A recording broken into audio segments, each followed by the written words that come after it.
할렐루야. 먼저 이번 저와 여러분과 교회 속에 주의 평강과 축복이 넘쳐나기를 주님의 이름으로 축원합니다. 사도행전 16장 11절에서 15절 말씀을 가지고 축복받는 가정이라고 하는 제목의 말씀을 가지고 말씀을 드리겠습니다. 사람은 누구나 행복을 원하는 것 같습니다. 행복을 원하지 않는 사람은 한 사람도 없는 것 같습니다. 근데 행복을 원하고 행복의 가정이 원하지만 또 행복을 누리는 그러한 삶도 있지만 또 많은 사람들은 그렇지 못한 삶도 사실 많이 있습니다. 우리 행복 중에서는요, 우리가 가진 것에 대해서 자신을 가져야 됩니다. 우리가 지닌 모든 것은요, 엄밀히 따지면 하나님의 선물이라는 사실을 우리가 기억해야 됩니다. 내가 있는 모든 거 하나님의 선물이다. 신앙은요, 하나님 한계는 도전입니다. 기도는 그 도전의 가장 핵심적인 무기라는 거죠.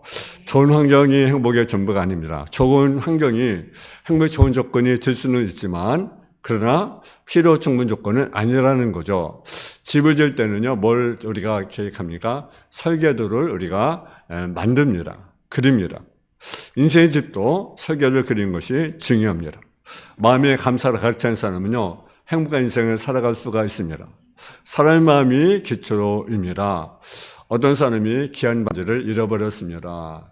그러니까 얼마나 마음이 아픈지 너무나 낙심되고 그런 거죠. 너무나 귀하고 값비싼 반지 잃어버렸는데, 근데 그 모습을 본 어머니가 그렇게 이야기했습니다. 야, 반지를 잃어버린 것은 안타깝지만 손가락을 잃어버린 것보다 낫지 않니? 반지는 다시 사면 되지 않냐? 여러분, 마음의 설계도가 어디에 기초하느냐에 따라서 그 사람의 행복과 불행이 결정이 되는 것입니다. 본문의 말씀, 사도행전 16장 11절의 말씀은 축복의 가정을 이루는 하나님의 원리가 기록되어 있습니다. 하나님께 이 땅에요, 휘사를 설립하지 않으셨습니다. 국가를 세우지도 않았습니다. 학교를 세우지도 않았습니다. 하나님이 세운 것은요, 두 가지입니다. 하나는 뭡니까? 가정이고 또 하나는 뭡니까? 교회라고 하는 거죠. 교회. 그래서 가정을 세웠고 교회를 세웠습니다. 그래서 엄밀히 따지면 교회와 가정은 어떤 의미로 보면 같은 맥락을 가지고 있습니다. 가정은 작은 교회고요, 교회는요, 큰 가정입니다. 어떻게 신앙생활에 따라서 구원의 문제가 결정되고 어떻게 가정생활에 따라서 행복이 좌우되는데 어떤 신앙을 가지고 사느냐에 따라서 축복의 문제가 결정되게 되는 것입니다. 근데요, 교회나 가정은 그냥 만들어지는 것이 아니라는 거죠. 하나님께서 찢기시고 상하시고 피 흘려셨기 때문에 교회가 세워지게 된 것입니다. 가정도 아담의 갈비에다가 뽑혀진 다음에 세워지게 된 것입니다. 그러니까 가정이요, 중요한 것입니다. 그래서 가정 중에서 아무리 강제로 지나침이 없습니다. 교회 중에서도 아무리 강제로 들을수록 교훈해지는 것입니다. 우리의 허물, 우리의 부족, 죄악으로 말미암아 오늘날 이 땅에 많은 가정들이 신음하고 있는 것을 우리가 보게 되고, 그리고 교회들이 아파하고 있는 것을 우리가 보게 됩니다. 오늘 교회가 많은 변화의 부담을 맡고 있습니다.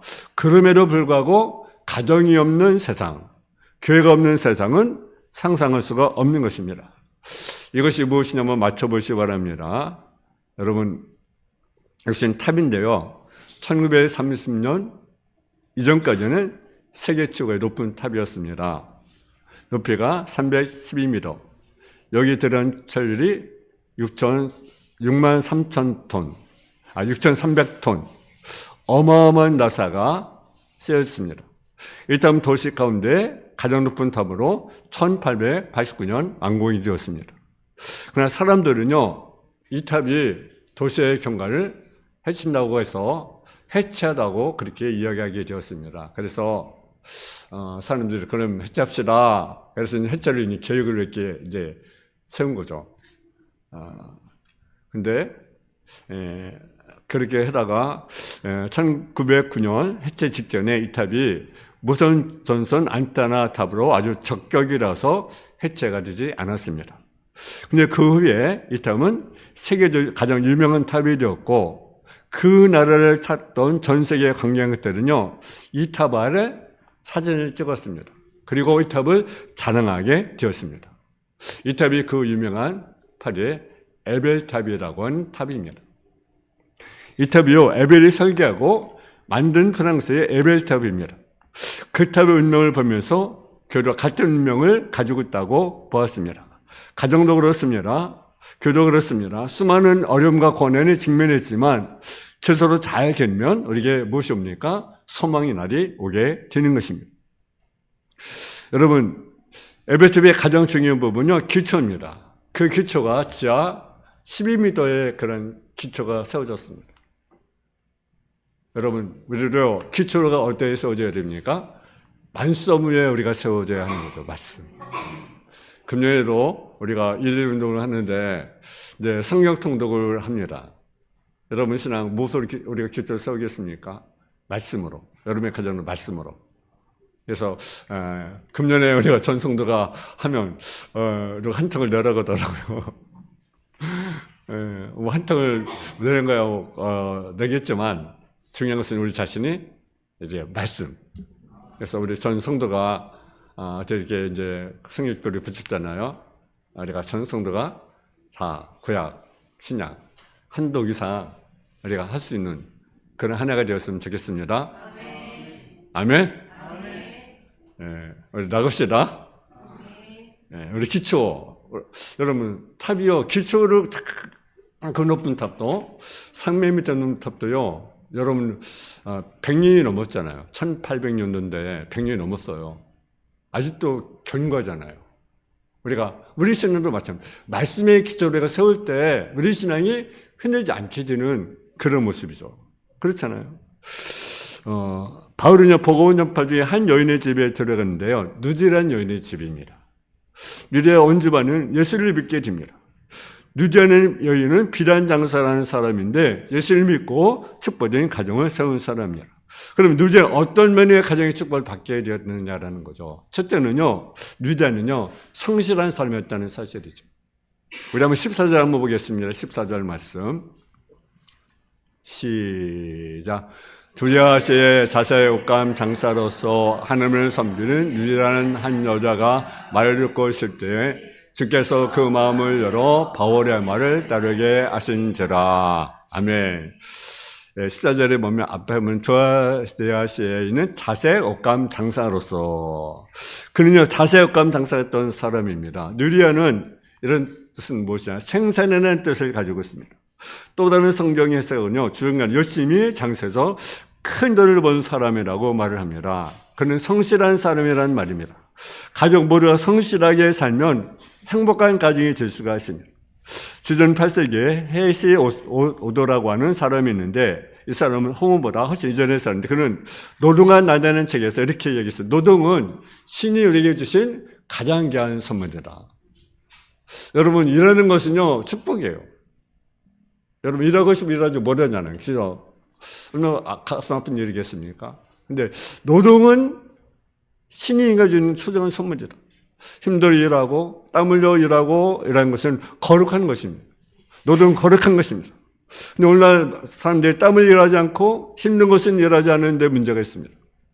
돈을 번 열심히 또 부지런히 성실히 근본저력에서 버는 사람은 쉽게 망하지 않습니다. 그러나 여행을 추구하거나 좋지 않은 방법으로 번 돈은 오래가지 않습니다.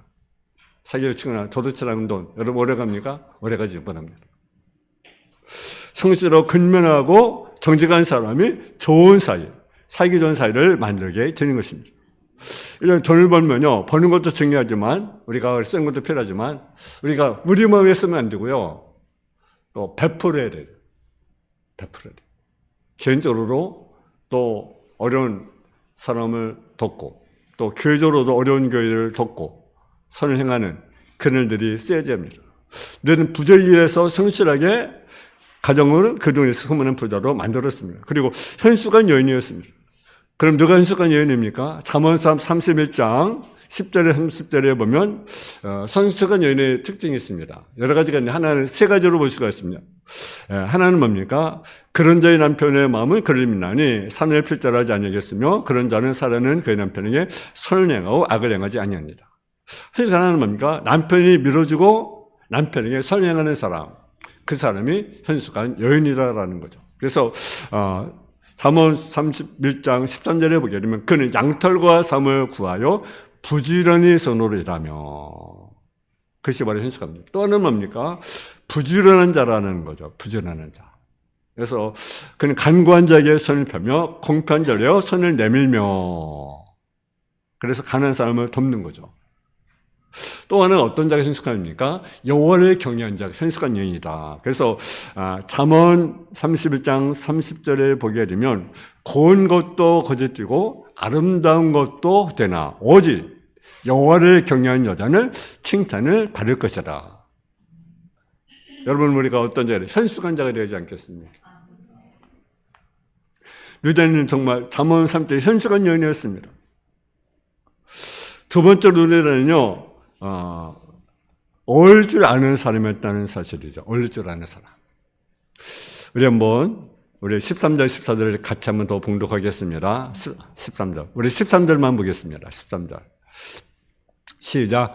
안식일에 우리가 기도할 곳이 있을까요? 문밖 강가에 나가 거기에 앉아서 모인 여자에게 말하는데. 아멘. 계속 그러면 조아시에 있는 자세 옷감 장사로서 하나님을 섬기는 누대하는 여자가 말을 듣고 있을 때 주께서 그 마음을 열어 바울의 말을 따르게 하신지라.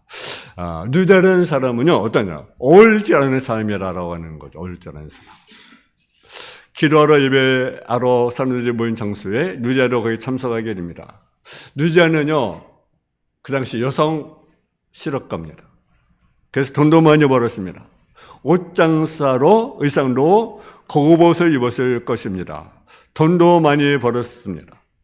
그쯤 되면 목에다 힘을 주고 내가 그래도 이런 사람인데, 내가 이러로 이런 사람인데 돈도 많이 벌었고 내가 그래서 이런 사람인데 라고 힘을 줄 수 있는데요, 그러지 않았어요. 어울렸어요. 자는 척하고 거듭먹거릴 수도 있습니다. 근데 안식일에 기도처가 있는가 모여 기도하고 말씀을 청정했다라는 거죠. 여러분, 잘 살던 못 살던, 학벌이 좋던 안 좋던, 부자 동네에 살던 서민층에 살던 함께 어울릴 줄 아는 사람이 말씀대로 산다라는 거죠. 좀 더 잘 산다고 가난한 사람을 무시하고 못 산다고 앙심을 품고 증오하는 것은요, 비정상적인 것입니다. 대통령 후보를 뽑힌 사람들을 보게 되면 서로 앞다투어 자기는 서민 출신이다. 나는 서민 출신. 나는 가난자 출신. 나는 달동네 출신. 이렇게 말하잖아요. 다는 그렇진 않지만 대부분 사람들은 나는 서민층이었다고 그렇게 말합니다. 그래서 사진을 찍어 누구랑 찍습니까? 부자하고 찍습니까? 가는 사람 찍습니까? 부자하고는 찍고요. 가는 사람도 찍어요. 여러 고아원, 양로원, 여자로 어려운 사람들 이렇게 같이 사진 찍어요. 근데요, 대통령은요, 가난 중에 국민의 대표는 아닙니다. 한 나라를 구성하는 국민 성부는요, 중산층도 있고 서민층도 있고 무산층도 있습니다. 지시층도 있고 무시층도 있어요. 사업주도 있고 노동자도 있어요. 한 나라의 각계각층의 종합체입니다. 그러면 이를 함께 적용하고 다들 다독거릴 수 있는 총체적 중반적인 제도자, 정서자가 있다고 봅니다. 저는요, 시골에서 태어났습니다. 농부의 아들도 태어났습니다. 그러면 이 주님의 교회가 농부 출신만 모이는 교회냐? 그렇지 않습니다. 여러분, 우리는 모두를 어울 줄 알아야 되는 거죠. 누대는 어울 줄 아는 연이었습니다. 모르는 사람과 잘 어울렸어요. 모르는 사람과 안 어울리려면요, 자기를 낮춰야 됩니다. 그리고 남을 높여야 합니다. 그래서 눈높이에 자기를 맞춰야 됩니다. 그래야 모르는 사람에게 어울리는 사람이 될 수가 있습니다. 이해라는 것은요, 이해라는 말은 어떤 말인지 아십니까? 밑에 쓴다. 내가 밑에 쓸 때 상담이 이해할 수 있는 거죠. 근데 내가 높에 서면요, 이해를 못 하는 거죠. 그러니까 이해한다는 것은 나를 낮추는 거죠. 내가 밑에 서는 거예요. 그래야 상담이 이해할 수 있는 거죠. 세 번째로, 누대는 신앙의 사람이었다는 사실이죠. 누대아시아에 있는 자세 억감 장사로서 하나님을 섬기는 누대하는 한 여자가 듣고 있을 때 주께서 그 마음을 열어 바울의 말을 따르게 하신지라. 누대는 하나님을 공개하는 여인이었습니다. 이삭 어떤 언제 어떻게 예수님을 믿고 살았는지는 기록 없으나 이미 그 여인은 하나님을 공경하는 그리스도였습니다. 행복한 부부가 되려면 반드시 우리가 어떤 자가 되어야 됩니까? 하나님을 공경하는 자가 되어야 됩니다. 신앙생활을 하는 것은요, 삶의 본분이고요, 행복한 가정의 기초가 되는 것입니다. 하나님을 잘 섬기면 머리가 되게 하십니다. 미국은요, 양명성을 가진 나라입니다. 인권이 전진된 나라입니다. 근데 또 인권이 전진되면서도 인권을 무시하는 나라입니다. 어려운 나라를 잘 돕습니다. 가난한 나라를. 그래서 선교사도 많이 파송합니다. 근데 문제는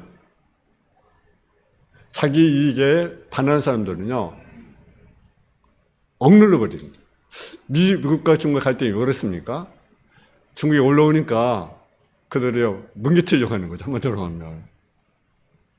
그러니까 어려운 사람을 돕는데 자기 이익에 반하는 사람들은요, 아주 한치 양보도 없는 나라입니다. 그래서 유일한 기독 국가이면서도 또 범죄와 탈핵에 많은 나라가 바로 미국이에요.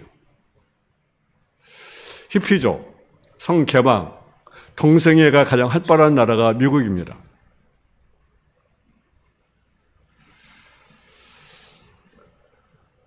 참 아이러니한 그런 나라가 미국이에요.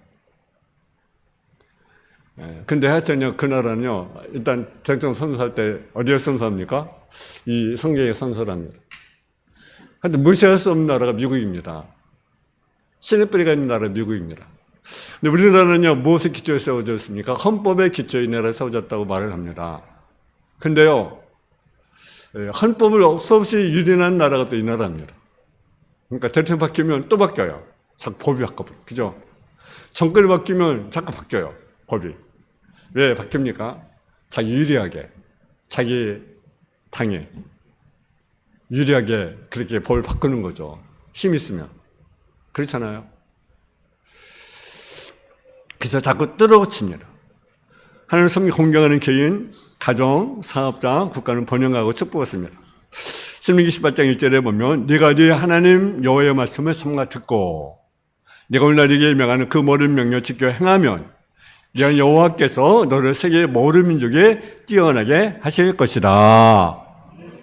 하나님을 공경하고 하나님 말씀대로 사는 모든 개인, 나라, 민족은요, 하나님 뛰어나게 하십니다. 세계적으로 볼 때 기독 국가의 경제력, 그런 경제력은요, 희교나 불교 국가의 경제력과 비교하면 상대가 되지 않습니다. 여러분, 이제 얼마면 또 대통령 선거 하겠죠. 국회의원 또 하겠죠.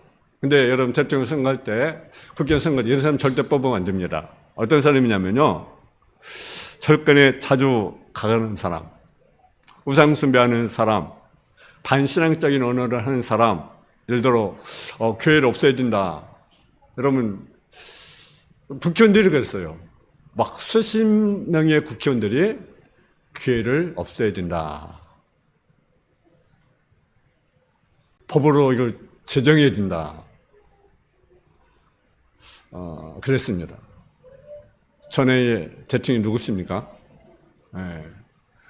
그럴 때 국회의원들이 막 그랬어요. 교회를 없애면 어떻게 합니까? 여러분 신앙의 자유를 누릴 수 있습니까? 마음 놓고 우리가 예배할 수 있습니까? 우리는 막아야 됩니다. 그래서 찍으면 안 돼요. 교회를 없애야 된다고 찍으면 안 돼. 절대로. 교회 없애는 건 없어. 여러분,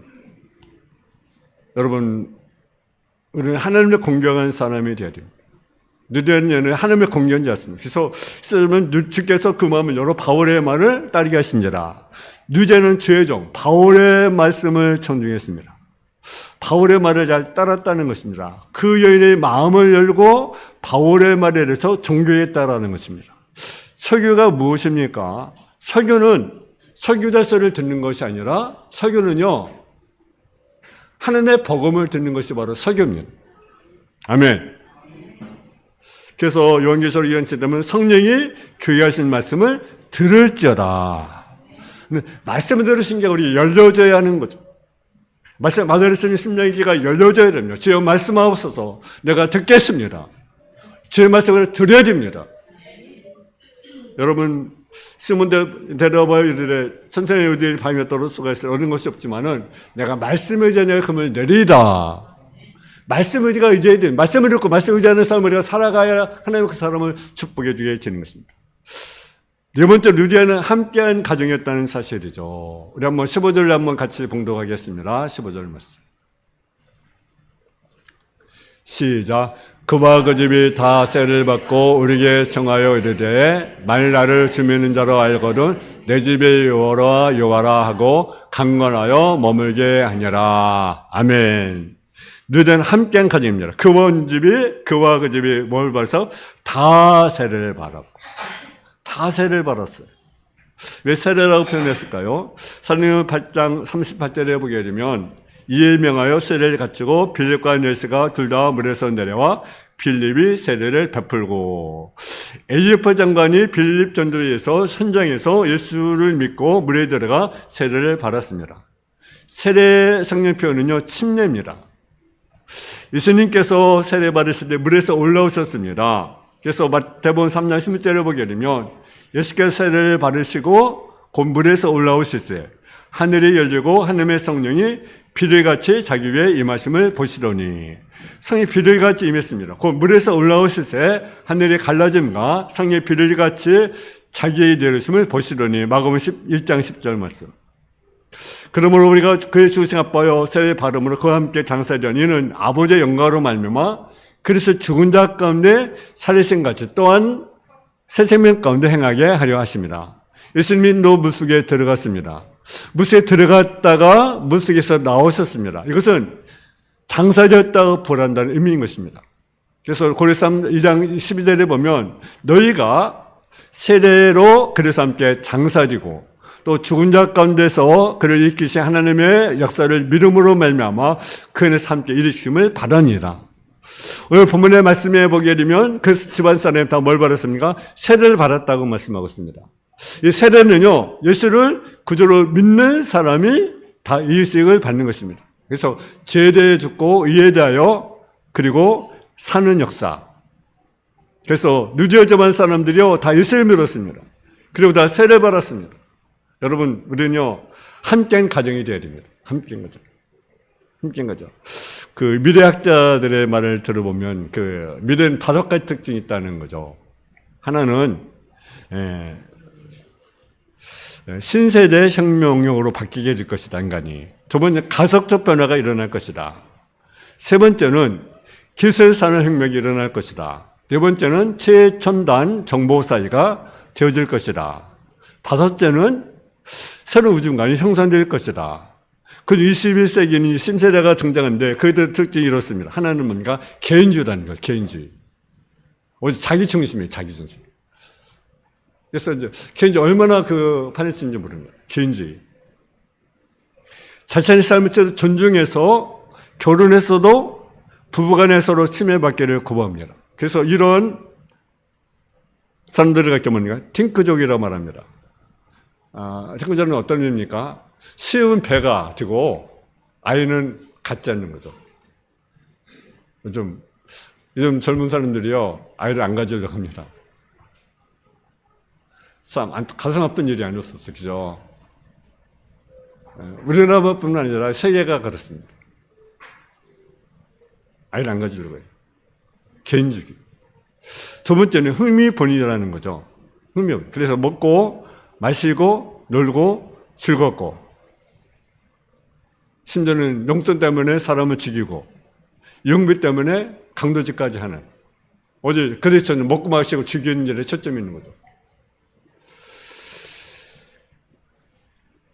그렇습니다. 그리고 성별 구분이 모호합니다. 남자 긴 머리를 하고 귀걸이, 목걸이, 팔찌를 합니다. 그리고 자연증을 좋아합니다. 조직적인 것을 좋아하지 않습니다. 남의 이목에 신경 쓰지 않습니다. 옷을 입는 것도 사는 것도 그냥 펴는 것이 유행이에요. 남을 의식하지 않습니다. 나만 좋으면 되는 거죠. 남의 편하면 되는 거예요. 의식하지 않습니다. 이런 시대에 우리는 어떻게 신앙생활을 잘하냐 문제입니다. 신세대 자녀들이 젊은이들을 구원해야 되는데 루디아는요, 자기 집을 다 구원을 했다라는 사실이죠. 우리는 기도해야 됩니다. 우리 가정의 믿음 온전한 하나님께서 우리는 기도해야 됩니다. 아멘. 어떤 게 행복한 가정입니까? 서로 이해하고 사랑하는 가정입니다. 이해하기 위해서 어떻게 한다고 했습니까? 아래서라. 남편도 이해하고 아내를 이해하고 부모를 이해하고 자녀를 이해하려면 어떻게 돼요? 아래서 해라. 아래. 내가 아래서 해야 돼요. 아멘. 밑에서 서로 책임을 지는 가정이에요. 내가 잘못했습니다. 내 탓입니다. 내가 책임지겠습니다. 라고 말해야 됩니다. 함께 예수 믿고 함께 우리가 교회에 다녀야 됩니다. 개성 전종시대에서 아버지는 불교회, 아내는 기독교회, 아들은 천주교회, 딸은 희교회, 며느리는 일본 천주교회, 사위는 천도교회. 여러분 그러면 어떻게 되겠습니까? 그 가정이 안 되잖아요. 우리가 한 하나님, 우리가 그분을 섬기는 그런 교회가 되기 원합니다. 정말 누리의 가정은요 함께한 가정이었습니다. 온 집이 예수를 믿었어요. 온 집이 예수를 믿고 세례를 받았어요. 바로 우리 주님에게 모든 성도들이, 온 가정들이 정말 한 하나님, 한 주님을 믿는 그러한 가정이 되기를 주의 이름으로 축원합니다. 가족구원에서 우리 기도입니다. 여러분 1807년 미개 시인 롱펠로가 이런 말을 했습니다. 구름 뒤에는 언제나 태양이 있다. 구름 언제나 태양이 있다. 우리 가정에도요 구름이 낄 때가 있어요. 어려움을 당할 때가 있어요. 시련을 당할 때가 있습니다. 그러나 그 어려운 간데도 하나님은 우리를 보고 계신다는 거죠. 그 어려운 간데도 하나님은 우리를 지켜보시다는 사실이죠. 여러분 내 삶이 어렵습니까? 내 가정이 어렵습니까? 내 직장 사업장이 어렵습니까? 교회가 어렵습니까? 그러나 그 가운데로 하나님이 보고 계시다. 그건 하나님이 지키고 계시다. 여러분 2024년도 여러분 우리는 첫 번째인 가정이 되기를 원합니다. 첫 번째 삶이 되기를 원합니다. 그런 은혜가 우리 모두에게 임할 수 있기를 주님의 이름으로 축원합니다. 사랑의 아버지 하나님, 은혜와 사랑을 감사합니다. 누리의 가정이 축복된 가정이었습니다. 하나님 정말 누리하는 성실한 사람이었고 함께 어울릴 줄 아는 그런 사람이었습니다. 신앙의 사람이었습니다. 그리고 함께한 가정이었습니다. 아버지 우리들의 가정들이 누리의 가정처럼 하늘 주신 은혜, 하늘 주신 뭘 받아들이는 2024년도 되어줄 수 있도록 주여 도와주옵소서. 은혜 외 은혜를 덧입어 주시고 복의 복을 덧입어 주시고 주님 함께하는 은혜와 축복이 임하는 삶으로 덧입어 주옵소서. 감사를 드리며 예수님의 이름으로 기도했습니다. 아멘.